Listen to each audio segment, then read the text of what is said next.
अस्सलामुअलैकुम मेरे यूट्यूब के सितारों।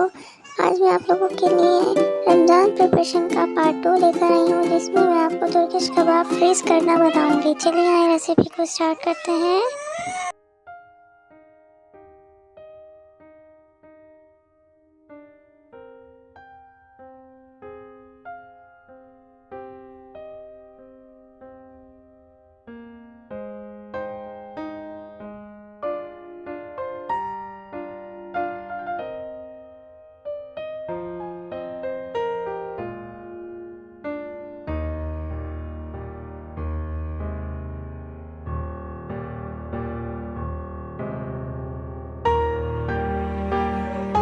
सबसे पहले घी डालेंगे और सारी चीज़ें इसमें मिक्स कर लेंगे अच्छी तरह।